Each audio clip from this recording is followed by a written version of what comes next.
We are going to talk about Honda demo days in Tennessee, and I am going to talk to you about a high-speed death wobble, and I'm going to rant tonight, so you better get ready. And welcome to yet another episode of Crown and Comments with your host and resident Goldwing guru, the one, the only, Cruiseman.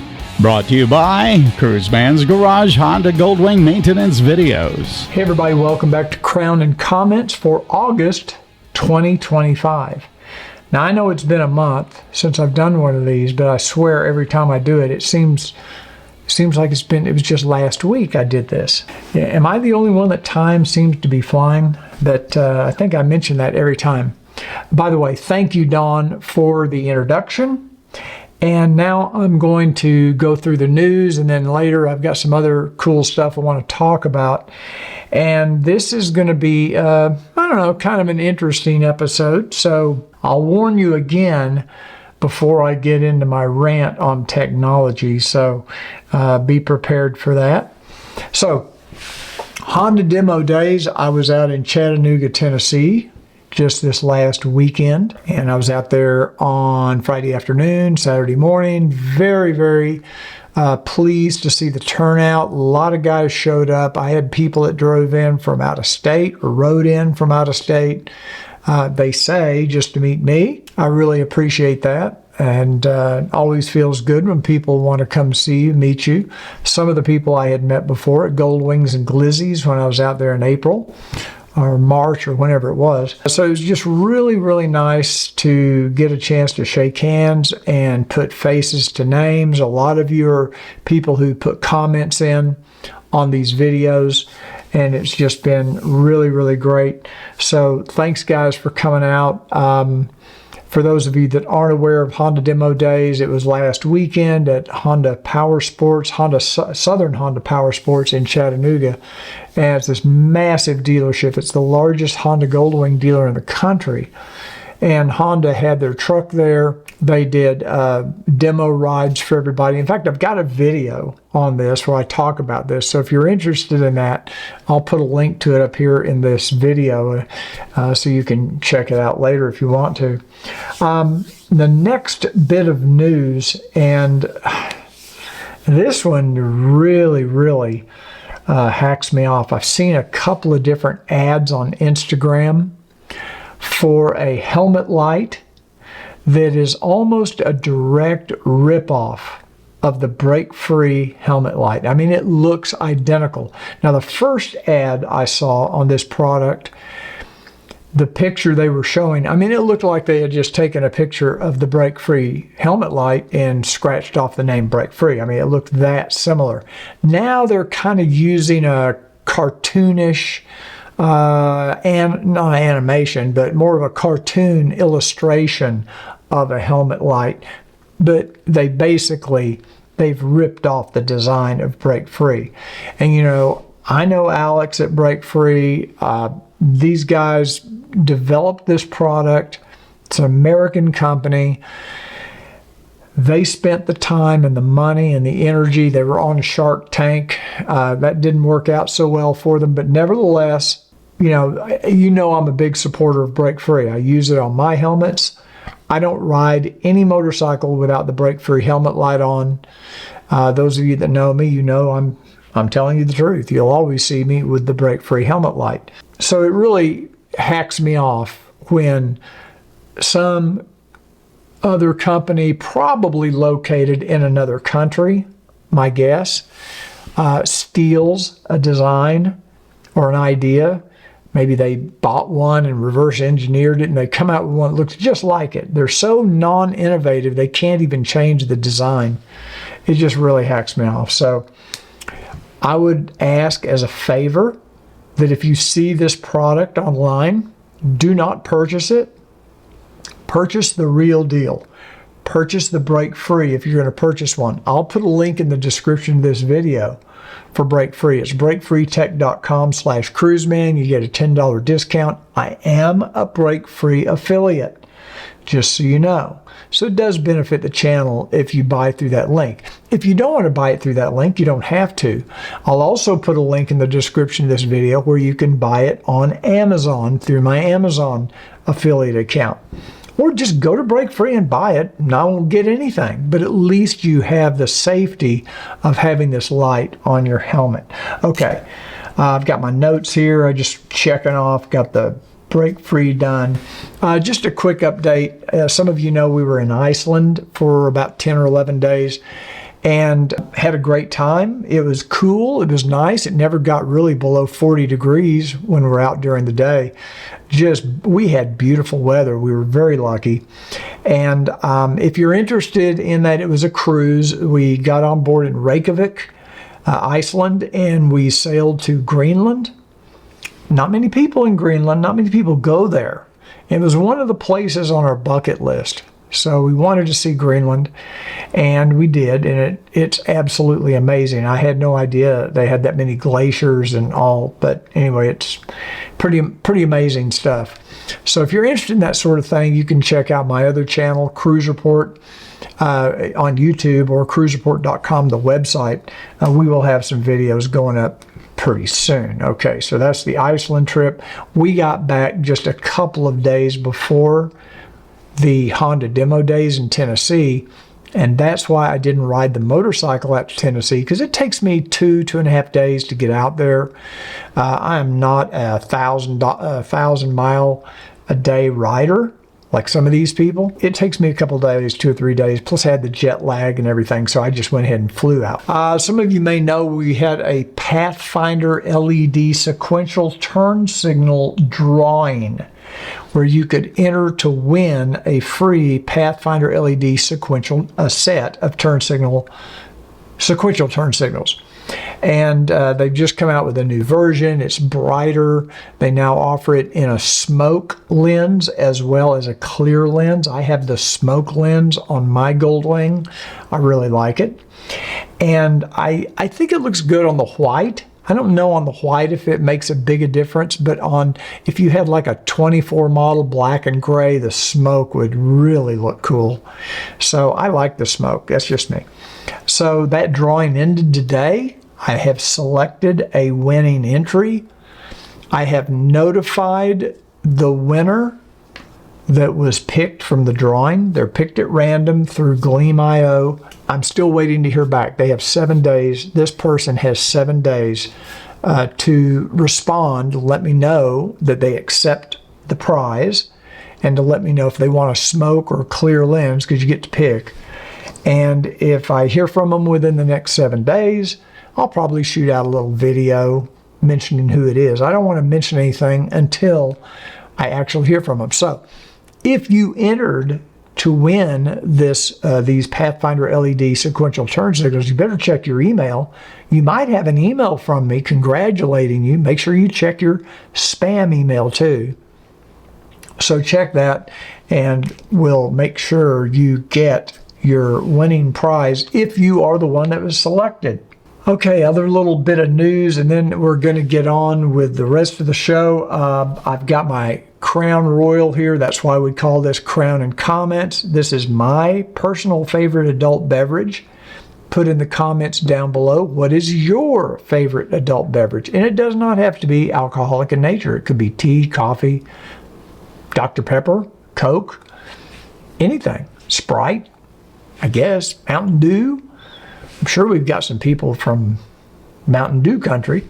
Anyway, but before we move on, I do just one little piece. I've had this thing sitting on my, out in the garage for probably 3 months, and I just keep forgetting to mention it. I have got a brand new, in the box, shrink wrapped, Goldstrike lighting distribution block that I don't need. I have no need for this. If any of you out there want this, I think they sell for $225. I'll sell it for $150. Brand new, shrink wrapped, in the box, never been opened. If anybody's interested, let me know in the comments down below, or send me an email to info@cruisemansgarage.com. Whoever I get an email from first is going to be the one that gets it. And you can pay with PayPal, and I'll ship it out to you. I think I'll even include the shipping in that. So I just want to get rid of it. I'm trying to get rid of some of this stuff. I've got a lot of stuff I need to get rid of, actually. I may have an Insta360 camera that I'm going to be selling here pretty quick. I'm still waiting on my new one to come in, but it hasn't come in yet. Just last news item is I just once again want to thank my members. Those of you who are members of my YouTube channel, you pay so much a month, depending on the level of membership you have. You get behind the scenes videos, you get ad-free videos. There will be an ad-free version of Crown and Comments that you'll be able to watch. You only get that if you're a member. We also give some discounts on my maintenance videos. And actually, now that I mentioned my maintenance videos, I'm not going to get into a long thing about it, but I mentioned I was at Southern Honda the other day at Honda Demo Days, and there were a couple of people that bought brand new Goldwings while I was there, and I think the person that's supposed to put the coupons in the little packets when you buy a new Goldwing, sometimes they forget, they just don't get them in there. So anybody that buys a brand new Goldwing from Southern Honda Power Sports, not only do you get the Cruiseman discount, you have to ask for it, you get that $1,000 Cruiseman discount, but you also get a $50 coupon good for $50 off my maintenance videos. And it's the only way you can get $50 off my maintenance videos is if you purchase a Goldwing at Southern Honda Power Sports. So if you did, make sure you ask for that coupon. And if you did not get it, they'll send it to you, I'm sure. So anyway, I just want to throw that out. Also, real quick, if you haven't already done so, please subscribe to my email newsletter. I'm sending out special deals and offers all the time from the vendors that I have relationships with. Some of the vendors I work with give discounts to my members and the people who watch my channel. And sometimes the only way you know about that is if you're on my email list. I just sent out one the other day on Break Free. So there's some other ones coming up here in the near future. So make sure you're subscribed. It doesn't cost anything to subscribe. You can unsubscribe at any time. I'm losing my voice. I'm sorry. So when we come back, we're going to talk about this high-speed death wobble.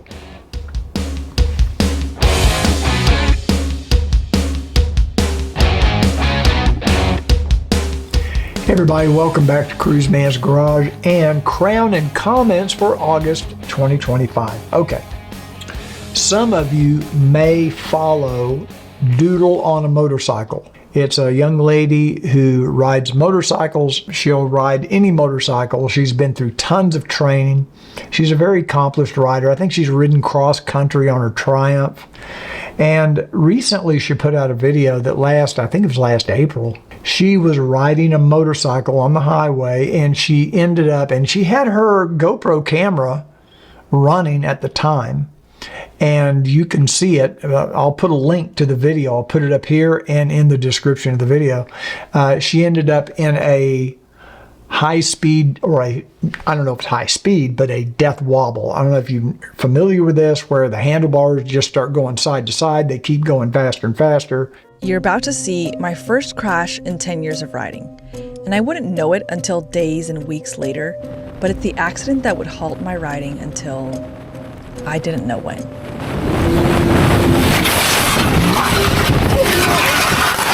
Oh no! Now, fortunately, she wasn't critically injured or, she's surviving. She's recovering. She injured her knee. I think she maybe injured her hip a little bit. She had all her gear on, which is good. But she's just seems like, from the YouTube channel, she seems like a super nice person. And in this video, they analyzed what the cause was of this wobble and what caused her to go down.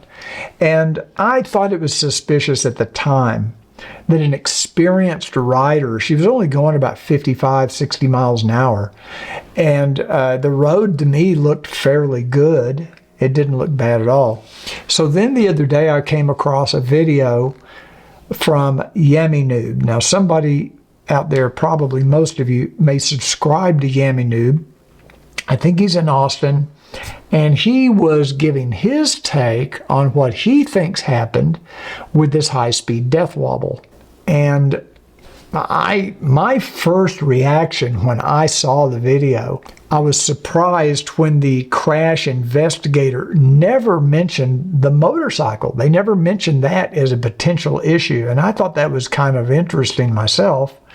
And YAMMIE NOOB really latched on to this idea that she was riding, and I didn't know this until I watched his video. She was riding what's known as a Janus motorcycle. I've never heard of Janus before. I didn't even know they existed. But apparently it's a motorcycle company that makes retro bikes that look like they came from the 1930s or 1920s. They're really cool looking bikes, I will admit. Supposedly they're pretty expensive. Well, she was riding one of these, and the owner of Janus was following her when this happened. So he saw the accident. And YAMMIE NOOB is saying that these Janus motorcycles are potentially unsafe, that they don't have the engineering, they don't have the steering geometry, or whatever. Could be a variety of reasons. The reason I'm bringing this up is, number one, I think you might find it interesting to watch these videos and hear what he has to say about these. Number two, have you ever experienced a high-speed death wobble? If you have, put it in the comments down below. Tell your story, and we'll talk about it on next month's Crown and Comments. And the second thing I want to ask is, have you ever heard of Janus motorcycles? I've never heard of them. Usually faulty suspension components are to blame for these types of things. So I don't know. I'd just like to know your guys' thoughts on this. If you've already seen these videos and if you've already formed an opinion on your own. I just don't think it was rider error, because she's a very experienced rider. You know, she knows what she's doing. It's not like she's a new rider. She's been doing this for years. Okay, so let me know in the comments down below if you've ever had this happen. Now, when we come back, I'm going to do my rant. This is your warning. Rant coming on technology. We're going to talk about it when I come back.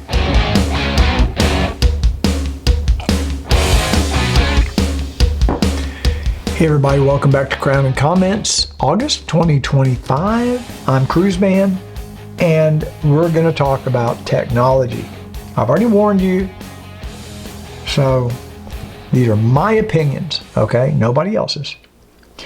And the reason I am going into some of this is because at Honda Demo Days, some of you came up to me, we were talking about the Honda Goldwing, possible future versions of the Honda Goldwing. It's that time of year where we're going to start talking about the 2026 model already. The biggest thing I get from these conversations with people is all the things that they want on a new Goldwing model, an updated or refreshed Goldwing. And they usually revolve around technology. For the number one thing I hear from people is they would like adaptive cruise control. They'd like a different audio system, maybe a touch screen, blind spot monitoring. And I know that you think, I even have some people say they want the electric. I get emails all the time or messages on YouTube. I can't wait for the electric, the EV version of a Honda Goldwing. It mostly centers around technology. I think everybody's pretty happy with the styling. I think everybody's pretty happy with the engine, transmission. They love the DCT. But when it comes to technology, and let me preface this by saying, you think you want more technology on the Honda Goldwing, but you might be careful what you ask for, because you might get it. Now, the reason I say that is because I am becoming, maybe I'm old school, but I'm kind of going the other direction. I just as soon have less technology. For example, if they do add adaptive cruise control or touch screens or whatever, it's going to increase the complexity of the motorcycle even more than it already is. And it's already a complex motorcycle. It's one more thing to go wrong. It's one more thing to fail. And it's one more thing that they could implement poorly, which Honda has done in the past. i.e. the navigation system. They did a pretty poor job of integrating navigation up through, so much so that they got rid of it in 2025. I'm not saying they shouldn't have any new technology. For me personally, I could not care less about adaptive cruise control. I'm fine with the cruise control we have right now. It might be cool to have it, but like I say, it's one more thing to go wrong. The same thing is happening with new cars. The more electronics you have, the more failures you're going to have. And I think the cars that are coming out now with electronic digital dashboards and things, that's what's going to kill the lifespan of the car. It's not going to be the engine and transmission. It's going to be some capacitor in that dashboard that goes out, and 8 or 9 years from now, they're not going to make those dashboards anymore. They're going to have moved on to a 5th iteration of that. Tell you a little bit about this new Lexus that we have. We've had it almost a year now. It's a 2025 Lexus NX, and it's got a lot of technology on it that the last NX that we had did not have. For example, all of the door latches are now electronic. So instead of, pulling a handle and you can hear the latch disengage and you open the door, you basically press a button. And, in their infinite wisdom, Toyota engineers decided it was a good idea to put that button right where my knee rests on the door armrest. And I have accidentally hit that button while going down the road. And let me tell you, it's not a fun experience because the door cracks open. It doesn't open all the way, but it does come open. And then you've got to punch the button again to open it and then close the door. It's really strange. And it's the same when you get in the car. It's all electronic. Now, what's interesting is Toyota or Lexus figured that they have to provide a way for you to be able to get out of the car if the battery dies. So they've also put a manual lever release, just like the old latch. So if you're going to do that anyway, why even have the electronic in the first place? The other thing they've done on this car is the door locks are electronic, which they were on the previous one. But on the new car, there's no haptic feedback. I call it haptic feedback. When I press to unlock the doors, it makes no sound at all. So there's no audible indication that the doors have been unlocked. You don't know. So I just keep pressing it. I press it 2 or 3 times. Same thing when you lock the doors. It makes 0 sound. You can't hear anything clicking or locking. These are just little irritations, but these were not irritations with the previous NX. If you've watched my review of my Lexus, you know that there's also a wave in the windshield. I call it defective. This is no longer a premium brand in my opinion. And of course, I've beaten it to death. Apple CarPlay does not work in to my knowledge, any of the Lexus models. None of the 23, 24, 25 Lexus or Toyotas does Apple CarPlay function where you can send and receive text messages. Now I'm talking about wireless Apple CarPlay. It does have wireless Apple CarPlay and it connects instantly to my iPhone. That's not the problem. I can make them receive phone calls. That's not a problem.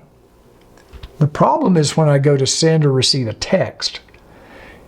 Anytime Siri comes on over the speakers, it does not mute the radio. So you got the radio blaring while you're trying to talk to Siri, or while Siri is trying to read your text message to you. And even if you turn the radio all the way down and then invoke Siri, it cuts her off halfway through a sentence every time.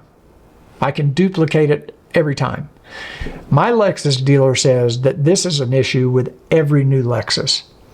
And so anyway, the only reason I'm not just saying this to complain, I'm saying that electronics are not always what they're cracked up to be. Now, when it comes to the Honda Goldwing, fortunately, they did a very good job on the 2025 model, from what I can tell. with wireless Apple CarPlay, because I tested it a few times and it worked every time flawlessly. They really did do a good job. It still amazes me that a Honda Goldwing a motorcycle can get wireless Apple CarPlay to work, but my Lexus can't. So that's just my my little rant on that. Now let's talk about electric vehicles for a second. Because a lot of you say, oh, I want the EV Goldwing. So I guess you want a $40,000 touring motorcycle with a 50-mile range, because that's what you're going to end up with. That's why Honda's not going to do it. Not right now. Not with the current state of battery technology that exists today. Because the cars, most of the EV cars only have a 2 or 250-mile range. And if any of you own an EV and you're honest, you know that when they say 250 miles, that really means about 170 miles. It's not really 250 miles. It's 250 maybe under perfect conditions with perfect weather on a flat surface. Go out in 30-degree weather and see what kind of range you're getting on that EV. Now, the reason I'm bringing this up is because one of my friends lives in a neighborhood about 10 minutes from here, and in his neighborhood, just one block over, I believe, a lady brought her Tesla home and plugged it into the Tesla charging system that she has in her garage. And her description was it began arcing, but she basically, I think she unplugged it and pulled the car out into the driveway. But it didn't matter. The car still, by that time, the car or the battery had caught fire. And it ended up catching the house on fire and burned half the house down, basically. Now, this is not that unusual. Teslas, and not just Teslas, but these lithium-ion batteries have some issues when it comes to fires. I hear it all the time. Electric vehicles are the future. You've heard that. It's a narrative that the media and the people in control of the environmental movement, that for some reason they think it's more environmentally sound than what we have with that, internal combustion engine. I could make the argument that it's not, but they think it is, because they don't see gasoline they don't see petroleum being used to power the electric car. So because they don't see it, it doesn't matter whether natural gas or coal are being burned to create the electricity that's going into the car. They don't think it through that far. It's to make them feel good. Now, I'm not saying they're bad cars. Teslas, I think, are probably amazing cars. I've never ridden in one. I've never driven one. I've heard they're incredible. And I'm sure they are. But are they safe? Are they really safe? I've heard of a lot of these cases where Teslas are catching on fire. And it's not a simple fire. It's not something you can just get a water hose and put out. In fact, that probably does more harm than good. The fire departments are having a hard time putting these fires out. I think you have to cover them with some kind of a special blanket or something. My question to you is, what happens when one of these Teslas catches on fire in an underground parking garage that's 5 stories deep underground, and it catches about 20 or 30 cars on fire and burns the 50-story building to the ground? I'll bet the future of electric vehicles is going to change a little bit at that point. Now, I'm surprised it hadn't already happened. I'm surprised there hasn't already been an instance of a Tesla catching on fire in a parking garage under a major high-rise. If it hasn't, you know it's going to at some point. I mean, these are things you just have to kind of feel like at some point the odds are it's going to happen. It's like DoorDash and Uber Eats. I can't believe some nut hadn't become a DoorDash driver and poisoned 50 people because they just put it in a little bag tied up in a knot. All you got to do is untie it, sprinkle some anthrax or something or whatever in there, and poison a bunch of people. I can't believe that hadn't already happened, and it will. Texas just became one of the states that has outlawed lab-grown meat. You have to outlaw lab-grown. Why in the hell are we growing meat in a lab? Can somebody answer this for me? Oh, it's because we don't want to harm the cow. We don't want to... I tell you what, this environmental thing sometimes, it gets me. And then the last one I'm going to talk about is, and I heard a couple of people talking about this on the airplane on the way back from Tennessee. There was a lady that was getting ready to go to, I think she was going to New York or I don't know where. And the guy next to her was talking about how now they have self-driving taxis. I think it's New York. And she was going to be going there, and she's, you know, she's probably 50 or 60 years old. And she was all excited about it. Oh, I have to give that a try. Ain't no way in hell I'm getting in a car without a driver. There's just no way. I'm not going to do it. And this brings up an interesting point for motorcyclists. What happens when one of these self-driving cars hits a motorcycle? Who's liable? Can somebody be sued? I guess if you're dead, it doesn't matter. But these types of technologies are, you know, the self-driving Teslas, and even the Ford, GM, they're all advertising this idea of self-driving cars, and I just don't get it. Are you so damn busy on your phone you can't put it down long enough to drive your car? What in the hell is going on here? I just see it being a disaster. How is the self-driving car going to make a moral judgment if a child runs out in front of the car and it knows it doesn't want to hit the child, but if it swerves over here, it's going to swerve into oncoming traffic and kill the driver or the passenger? There is no driver. What is the moral decision in that case? How has the software been programmed? Do we save the child and sacrifice the person riding in the self-driving car? There's 100 different scenarios like that we could talk about. So that's why I have a problem with it. And so they must have gotten some kind of waiver or immunity from legal problems. I don't know, from lawsuits. But I'm not getting in one. And it scares me as a motorcycle rider that you're going to have a bunch of vehicles out there without a driver. It's bad enough with the drivers. I'm just now with the brake free and all the lights on the motorcycle, you know, trying to get the attention of the driver. I don't know how you get the attention of the no driver. Okay, there's end of my rant. It wasn't as violent as I thought it was going to be. But let me know in the comments below if you agree with me or if you completely think I'm off my rocker. I don't delete comments. So if you don't agree with me, fine. You may end up on next month's Crown and Comments. Now, when we return, I'm going to have a drink. But when we come back, your comments and my responses, and that's coming up right after this.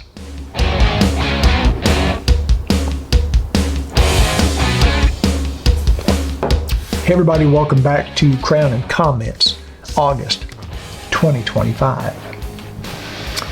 Let me get this bad boy over here. This is my MacBook Pro. We're going to open it up. And I'm going to pull up my comments.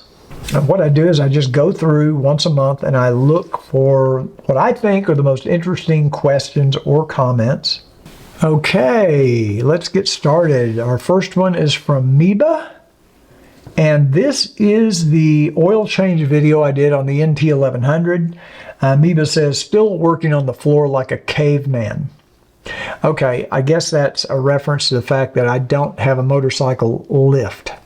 And the reason I don't is because most people out there in the world do not have a motorcycle lift. And I like to show how to do some of these maintenance items for the average guy that doesn't have a motorcycle lift. Now, if some motorcycle lift company out there wants to send me a motorcycle lift to test and review, I'll accept it. The ZX11, this is on my oil change video. 2 cautions on the 1100 DCT motor's oil change. The oil filter calls for too much torque in the Honda service manual. I didn't have a Honda service manual. It winds up being 1.5 turns after the O-ring seats on the filter. That's ridiculous. You'll never get it off the next time if you torque it as Honda calls for. Well, that probably explains why all of these new Goldwings and the NT1100, nobody can get the oil filters off. They're just putting them on too damn tight. Okay, this is from Paul McCloskey on the oil change video I did. An absolute masterclass on how to make an instructional video. Best on the internet. Thanks, Cruiseman from Austin, Texas. Well, thank you, Paul. I love praise. I don't get it that often, so I really do appreciate that. This is from Mark Murray. He said, I bought your Goldwing maintenance videos. I couldn't have changed my air filter without them. Thank you so very much. I really enjoyed them. I haven't watched them all yet, still working on that. But I think you do a great service for us guys that like to work on our own bikes but aren't familiar with the Honda Goldwing. The 2024 is my first Goldwing. Thanks again. Okay, Mark, thank you. Thank you. I'm glad you are enjoying the maintenance videos. Any of you are interested, check out my maintenance videos at cruisemansgarage.com. There's information out there about it. Okay, this is from the professor, or from Professor. This is on the video where we compared the Africa Twin to the NT1100 that Dale helped me with. Thank you, Dale, for this great video. I'm 84 and I ride a Honda CTX 700 DCT. I love your pad for helping get the bike on the center stand. I even put up a small video on my channel to explain the physics of why it works. You're a wealth of knowledge on the DCT and riding differences with it. I'm going to share this video with some buddies of mine. Well done. Okay, there's some praise for Dale. Dale did do a great job on that video. 473 says, good morning, Cruiseman's Garage. This is on pairing the Sena, I believe that's the 50S. Good morning. Need some assistance trying to get my music to go through my Sena 50S headset with no luck. It's paired correctly to the 2023 Tour DCT, but still unable to hear music through the headset. Any advice would be greatly appreciated. The most likely thing, if you are getting music through your speakers but not through your headset, you might need to switch your audio output, and you do that on the center panel, which is the console up in front of you behind the steering wheel. There is an audio button, and if you press that and hold it for like 1 second, it will switch from the speakers to sending the signal to your Bluetooth headsets. And I think if you continue or hold it again, press it again, it turns the audio off altogether. So it kind of cycles through those 3 stages. So try that and let me know if that solves your problem. I've had a lot of people that didn't know that you can change the audio output on the console or on the center panel. This is from Jay Foreman.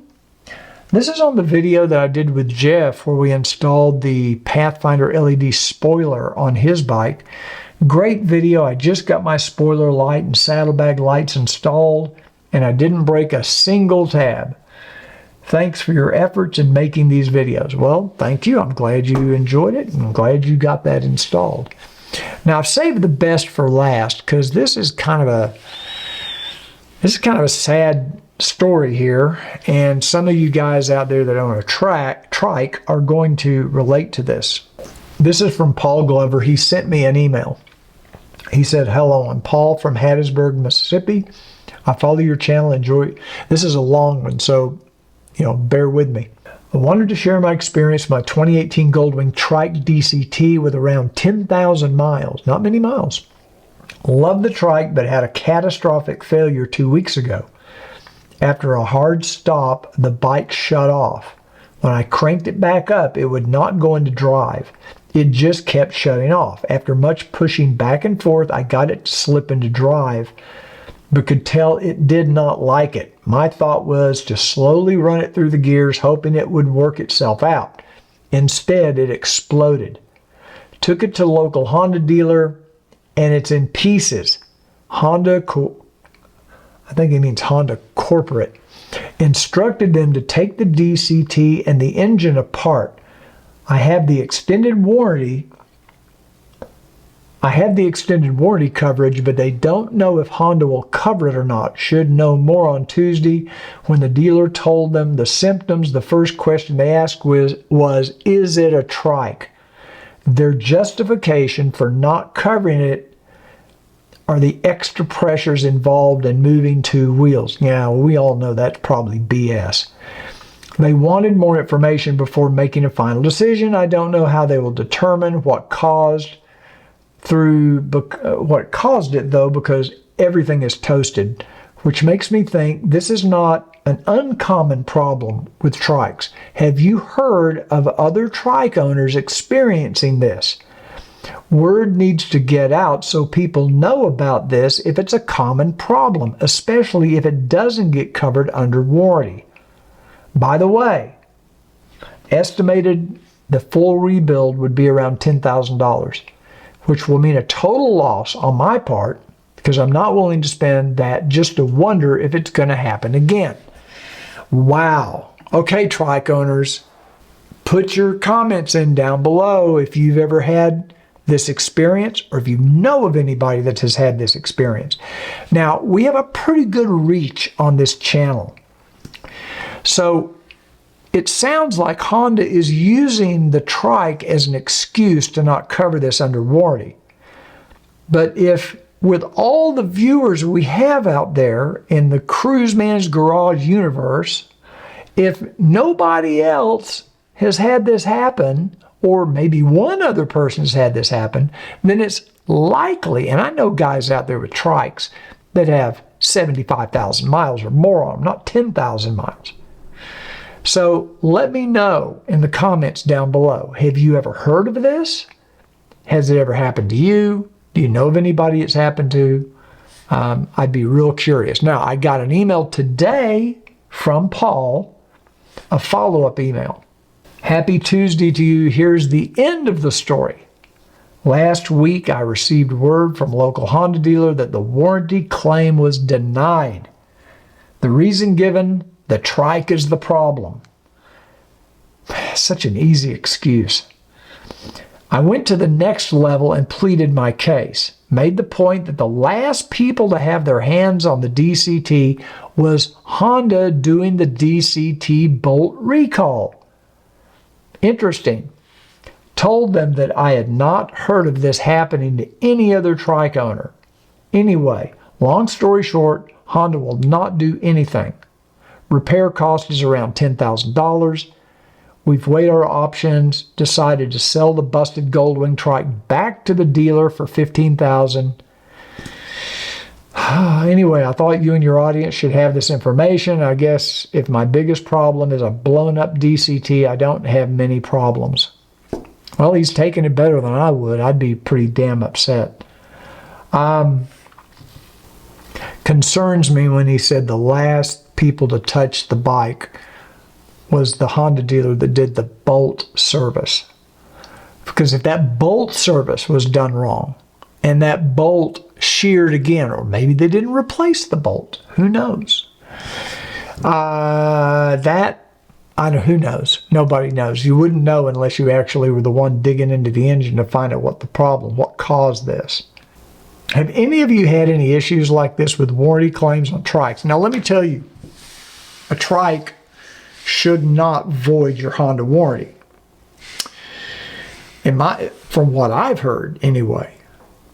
And if you are going to buy a trike,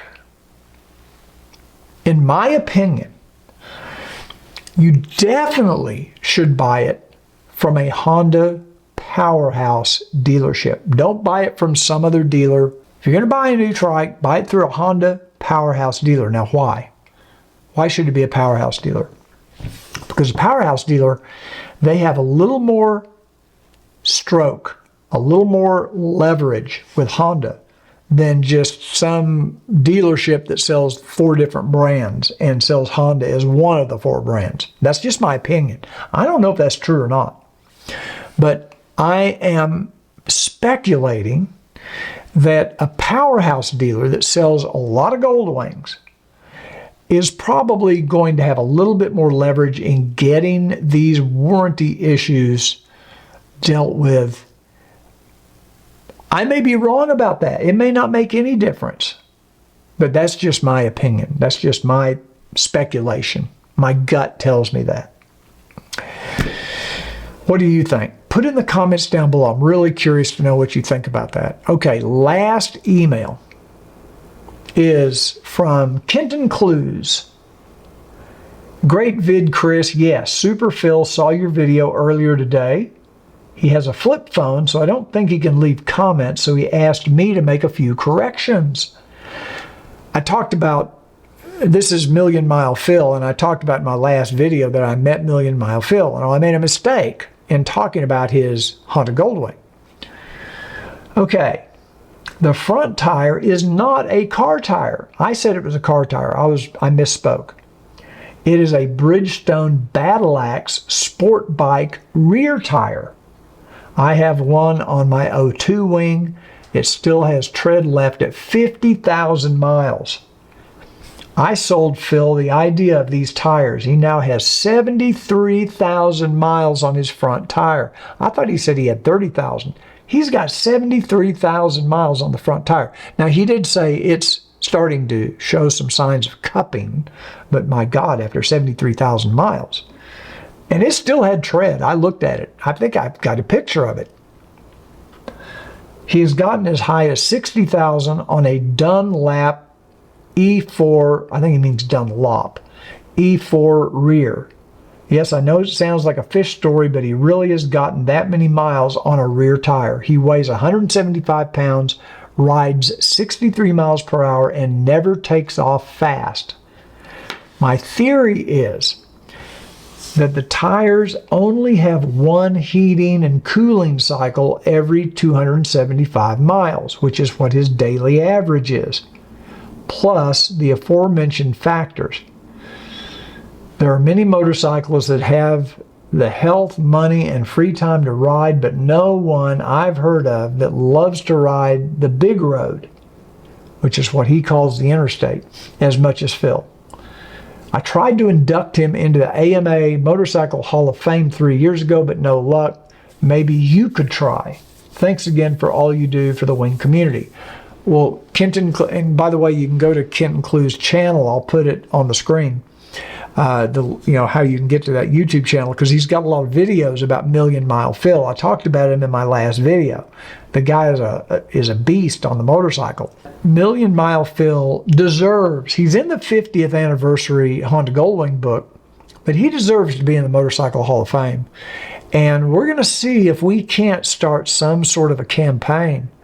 I'm getting the forms put together, and once I get everything put together with all the information, I'll put a link to it, or maybe I'll put it on my website where you guys can link to it, and all you have to do is put in your 2 cents worth, because we need to help Million Mile Phil get into the Motorcycle Hall of Fame. I think that would be really, really cool if we could do that. Okay, that's it. I'm done. No more comments.